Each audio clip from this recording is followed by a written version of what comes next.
Because President Cyril Ramaphosa says his administration has made significant progress in accelerating economic reform through Operation Vulindlela. Ramaphosa delivered the 2026 State of the Nation address last night in Cape Town. In his speech, Ramaphosa also highlighted that government had brought an end to load shedding or the crippling power cuts, as they have built a more dynamic and resilient energy system. To unpack the speech, we're joined now by Thabiso Ndebele, who is Associate Partner at Ntiyiso Revenue Consulting. Thabiso, thank you for joining us. Good morning. Good morning to you and your viewers. So, what do you make of the president's speech? Let's start on that point, and then maybe one of the other points, because he said a lot of things, him touching on gender-based violence or the scourge thereof. Sure. I think the first part is that the president's speech had a bit of a spring in his footsteps.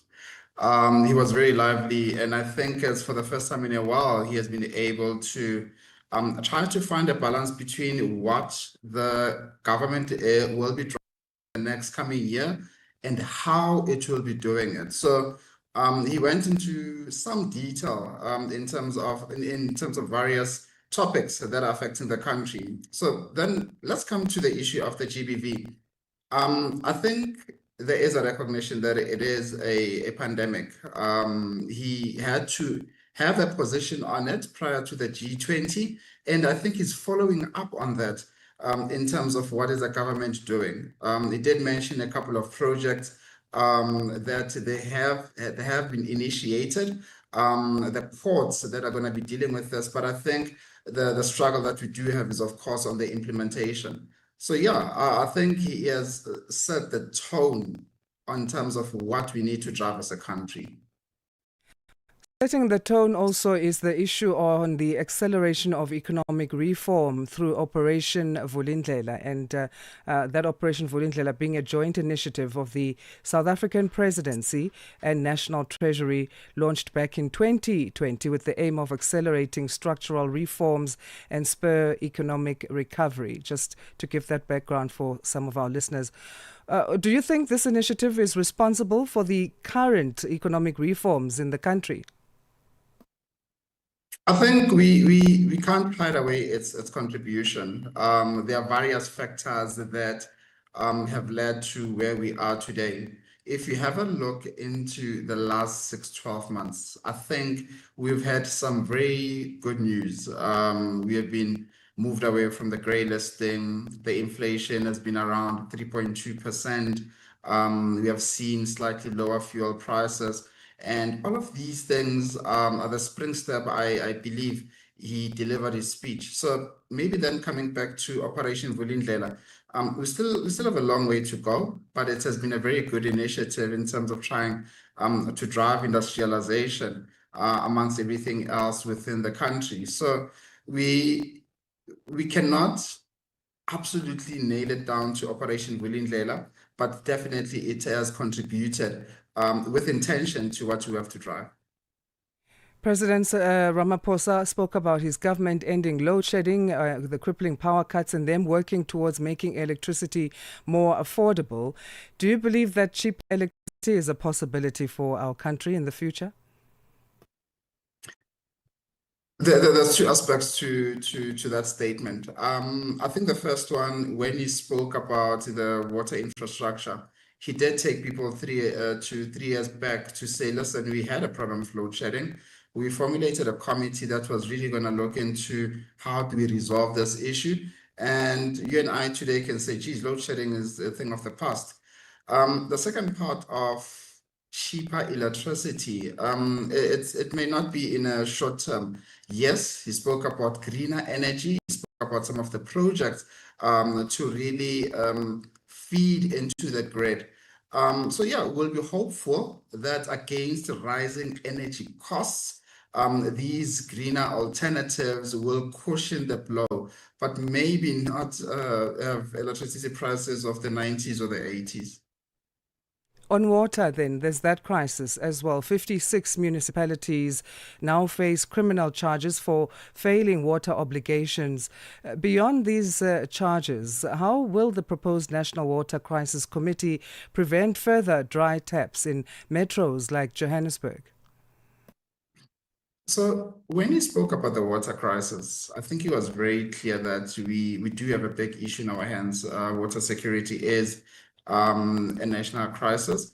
And he gave an analogy that we're going to approach it in the similar fashion as we did with electricity. So we do hope that he puts the right building blocks, a team committee that is going to drive it.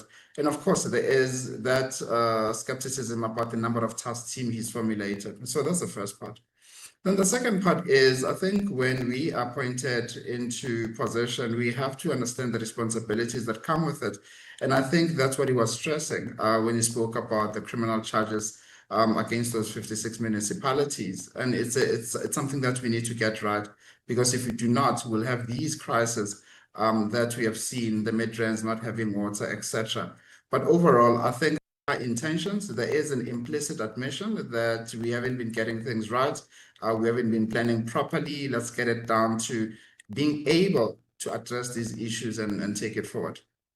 On debt restructuring, do you think the government will write off or restructure the billions in debt that municipalities owe to Eskom and water boards?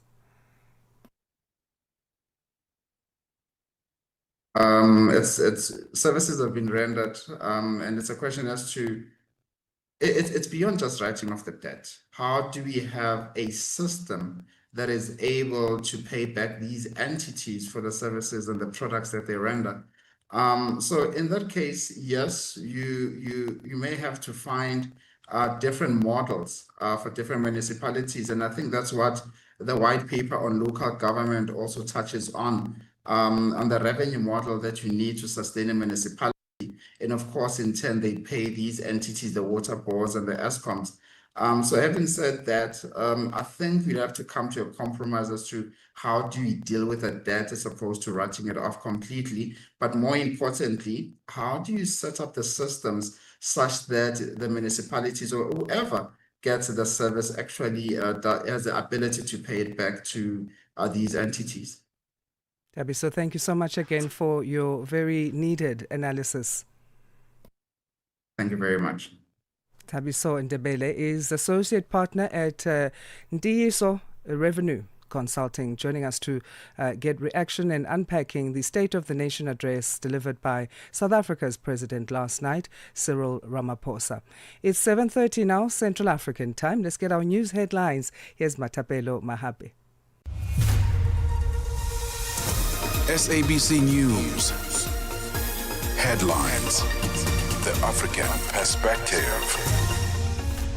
Thank you, Asanda. Headlines this hour. Kenya's border with Somalia is set to reopen in April after nearly 15 years of closure due to attacks by the Islamist militant group Al-Shabaab.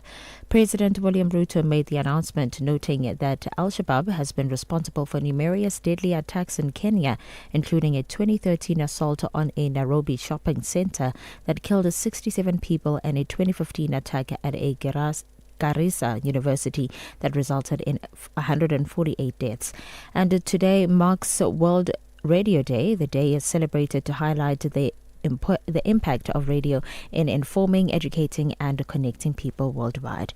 And North Korea has warned of a terrible response in the event of a future drone incursion from South Korea. More details on these and other stories at top of the hour. SABC News. Headlines.